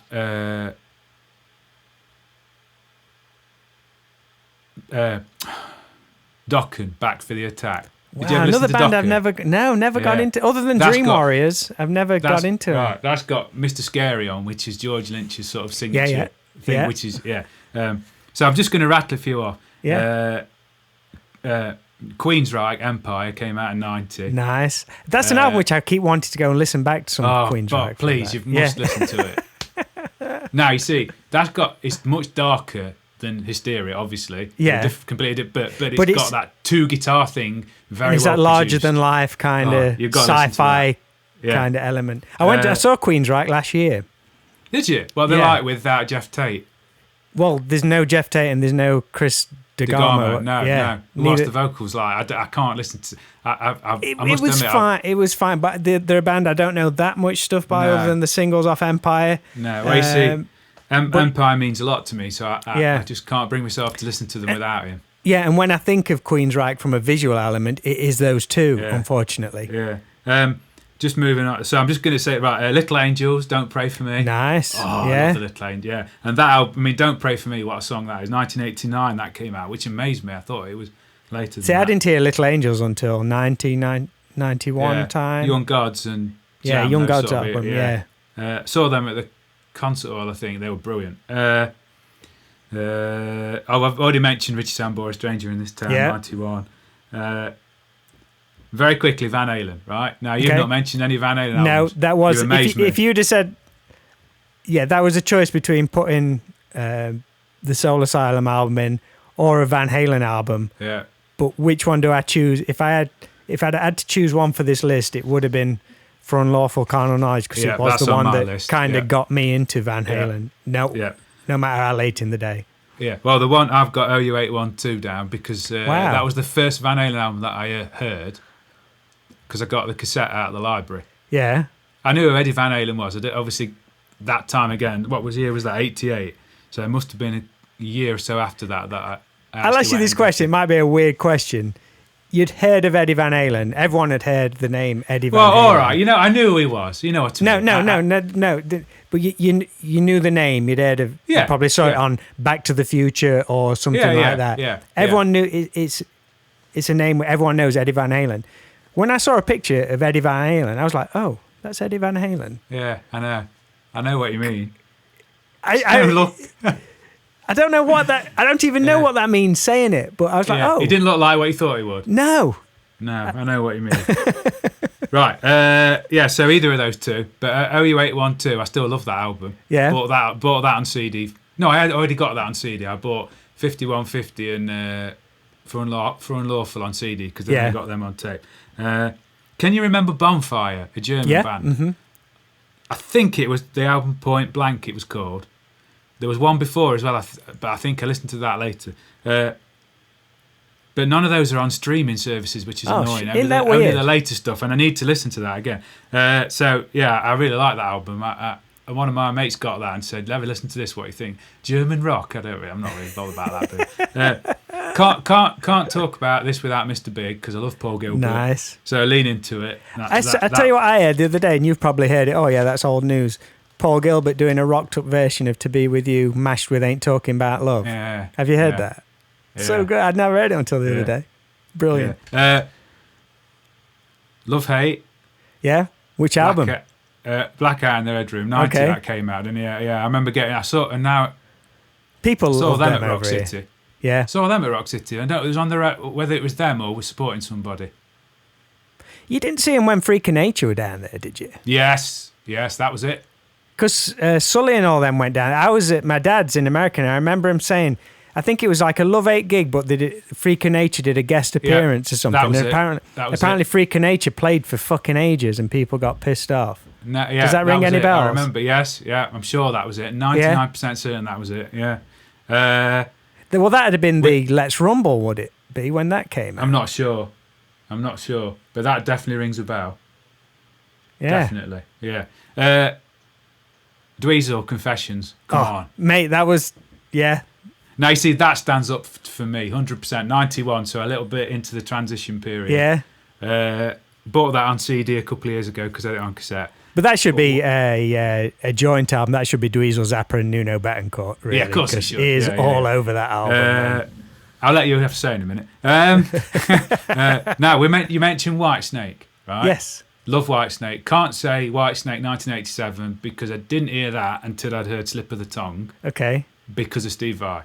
Right. Right, because even though I was never going to play like that sort of stuff, Steve Vai, Satriani in that period, Steve Vai joined Whitesnake.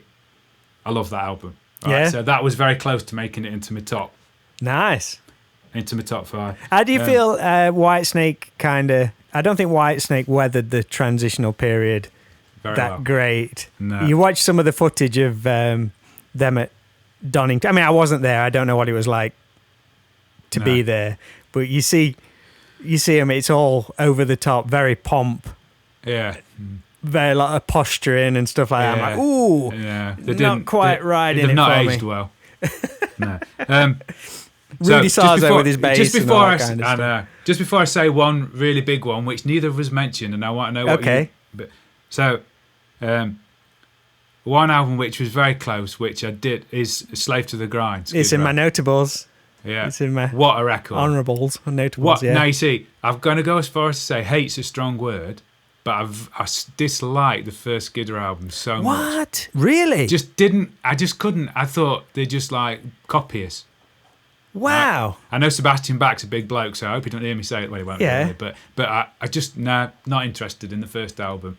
Slave to There's the Grind. There's so many songs on that first album. I don't so care. many great songs. No, I just didn't like it, but I don't know why. Maybe I just took against them. I don't know why. Yeah. I thought they'd only got somewhere because John Bon Jovi took them under his wing. I don't know. But Slave to the Grind, it's like they'd listened to some Judas Priest and some like speed metal. Monkey Business. You just put that song on. When it kicks in, man. Yeah. I feel this is crazy. I can feel I'm welling up about it. How's that not in my top 5? What an absolute moron. Yeah, if it's having that effect on you just thinking about it. Because again, cassette tape. Now you see that must have been the tour when I went to watch him. I'm sure it was. It was. Yeah. And they got like this big, like thing at the side, steps at the side of the stage, a ramp at the top. Yeah. Which every band had to have. Yeah. But they were just relentless, man. That album is just incredible.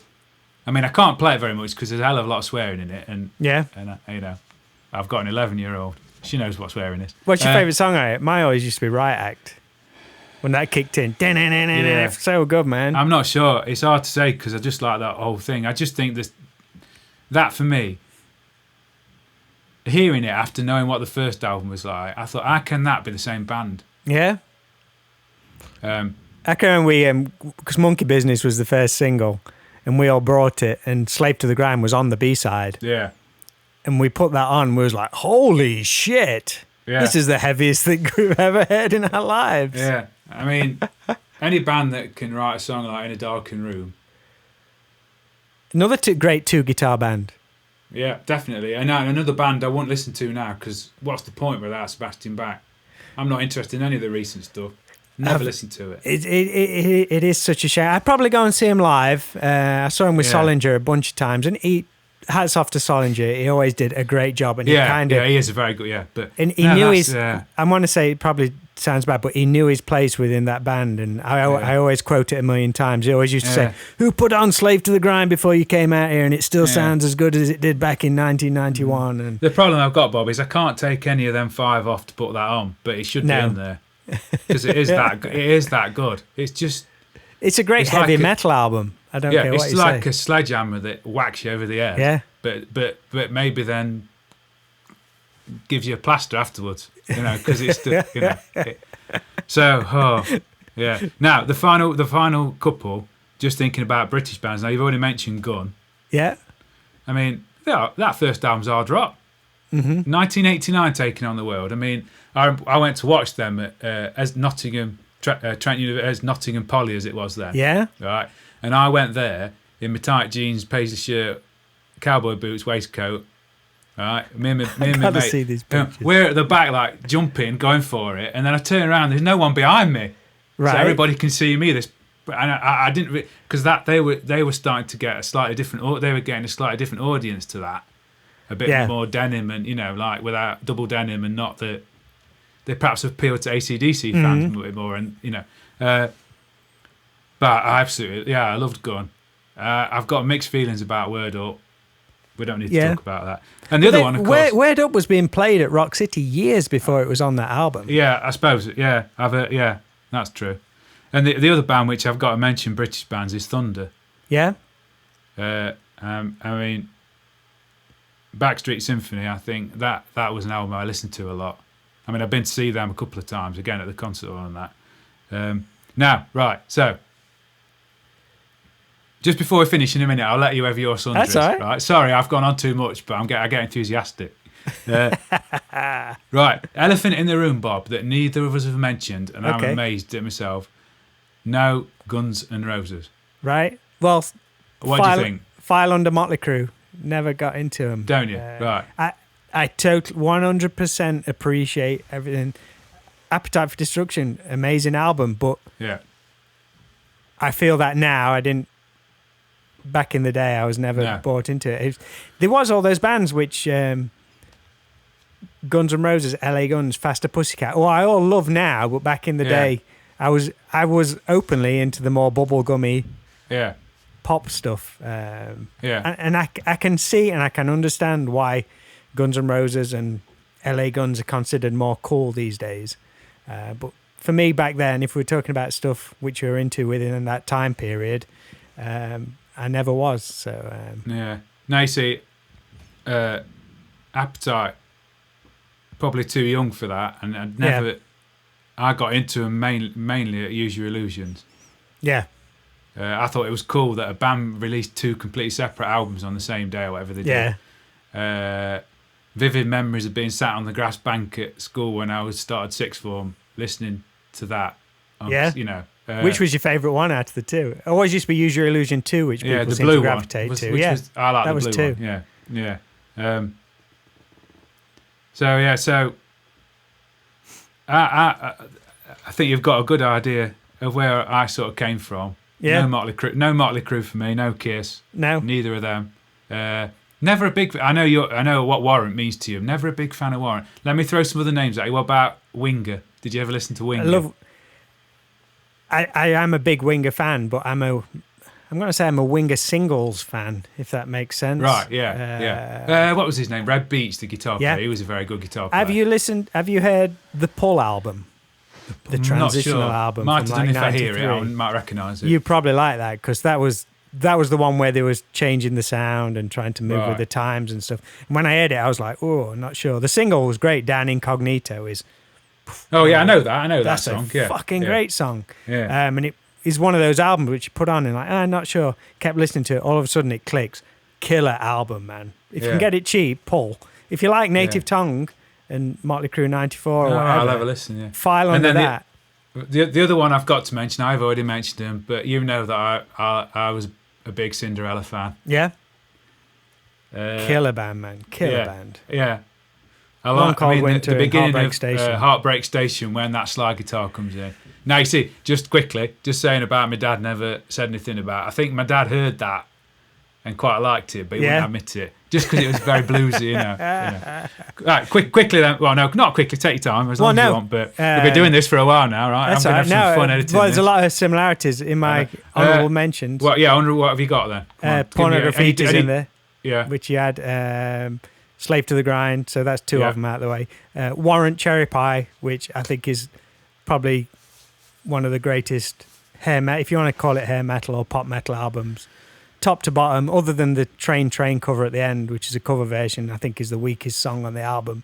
Everything else is just top draw, really is. I love everything about that album.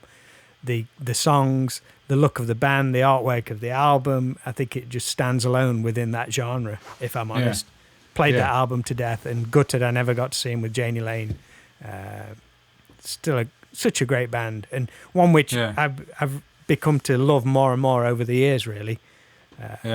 Just everything about them, so good. Such an underrated band who got filed into a category where, I don't know, you could say where they deserve to be more respect, 'cause I love that whole genre, as you do as well. But such a great band. and Here by Trickster, the second Trickster album. All right, blimey. I don't know if you ever listened to them, but a lot of I people. I know of them. Yeah. A lot of people love the first album. The second album is just incredible. Production-wise, it sounds fucking massive. And obviously, Steve Brown is, as far as I'm aware, the only guy who's filled in for both guitar players in Def Leppard. He's filled in for Phil Collins and Vivian Campbell. So how he went about learning a whole different set of parts so he could complement him, I have no idea. Yeah. What about Enough's Enough, Bob? You've not said. I love Enough's Enough. Never been one of those people who've like obsessed over them. No, right. They're one of those bands where it's like the Wild Arts and stuff like that. They've got this really obsessive fan base. Where once people are in it, they adore them. And Bob, you've you know what neither of us talked about? What? King of the Hill. We'll have to do a whole episode. I know. You know, after that Extreme gig at the concert when they supported them, I think I went and bought. Did I buy the album or something? And I they had that single come out. They had If I Say come out with the poster bag. Yes. Yeah. Right. And my final one was going. Sorry, Bob. Yeah, I interrupted you. Sorry. But it's an album which I've become to appreciate more. Is the original Bullet Boys album, which if you like Van Halen, just a great hard rock album. And me, from a bass player's point of view, having to learn the songs, have a lot of respect for the actual playing on that album. And it is we could killer. We could go on and on about. I mean, you know, what we ought to do is do one of songs that we hated. Yeah. What from the songs we hated from the genre we loved? Yeah, exactly. Yeah. I mean, I'm not going to talk to you about Final Countdown or anything like that because it's too cliche, isn't it? Yeah. No, I mean there are certain bands that even I have to draw the line at. I'm sure you did. Go on then. I don't know. I'm trying. I'm not drawing. I don't know. There's just There's not many you can draw a line. There's not many bands. That's a bit harsh, isn't it? Really? Yeah. But, I mean, I couldn't listen to Motley Crue because I can't stand Vince Neil's voice. Right. Never have. You know. We talked about this with Van Halen. I'm a Sammy fan because I've never been mad keen on Dave's voice. But then having said that, having gone back recently and listened to the first 4 albums, I think I was probably a bit hasty in saying that. Yeah. Here's one for you. What? Are you a Huey Lewis fan? Yeah. Oh, yeah. Of course I am. Right. You listen to Huey Lewis and David Lee Roth. It's the same fucking voice. All right. I'll try that. Yeah. And once you hear it, you're like, holy shit. Can never not think that now. No. Right then, Bob. So look, I can't think of a better way. I can't think of a better way to finish this off. Yeah. Right. You know to play this song properly. Yeah. You've got to say that word right. Haven't you? You can't do it. Every rose has its thorn. You just can't. How can you play without doing that? You can't. There's its thorn. Yeah, exactly. Right. You didn't know this was going to happen, did you? I've just surprised myself. I didn't know it was going to happen either. You see what he could have done to make him. How many times have you taught that song? Never. And you? And no request. I can't. Yeah, but you see, all that could have made it slightly more interesting, look, was this.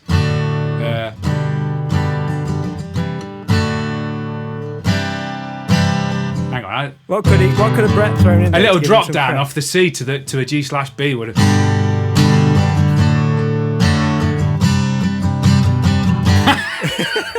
It'd have turned it into an R.E.M. song then. Right. Yeah. Very good. Yeah. Cool. So. Right, so I feel bad for throwing that Soul Asylum in as my last song, but don't we'll be doing stupid. them in chronologically. No. You've put down what you felt. That's all we can do. He's got, the whole thing. We should know by now, Bob. He's just got to be true to yourself, haven't you? Because otherwise, you'd jump out the window, wouldn't you? I would. Right, cool. So you know what's happened there. We've set ourselves up for so many more of these for different things. It was good just to reminisce, if nothing. I love it. I love finding this stuff out about you because it's stuff I've never known about. I haven't got anybody else to talk to about this because I can't wait to see them photographs. Yeah, that's what I'm excited about. Yeah. Right, cool. So that's good. So if we'll have to reconvene, so people will have to be aware there's going to be more of these. I hope Us so. just prattling on, but We'll have to get some topics anyone's interested in, what they want us to discuss, or what we feel about certain bands, or what they think about any. I think one of the things we said we'd do is we suggest an album to each other which we've not heard, and we go and listen to it with fresh ears. Yeah, that's a good idea. So I might have to do That's a very good idea. Yeah. So I might have to do a Bad English album or a Badlands. Badlands will be a good one. Badlands, you should do Badlands. Yeah. I'll have maybe do Warrant to start with. Yeah, that's. Yeah. I don't know what I wouldn't know what Warrant album to give you though. Right. See, I could give you the Dog Eat Dog album, and that'd be interesting to see what you made of that. I know the song Cherry Pie, but that's probably I might know more if I heard more of them. Yeah. That's our next project then. I'll go listen to Badlands, you go listen to Cherry Pie. I will do. All right, mate. All cool. right, dude. Nice one. Always See you soon. good, mate. I'll speak to you later. Right. Take it easy, mate. See ya. Bye.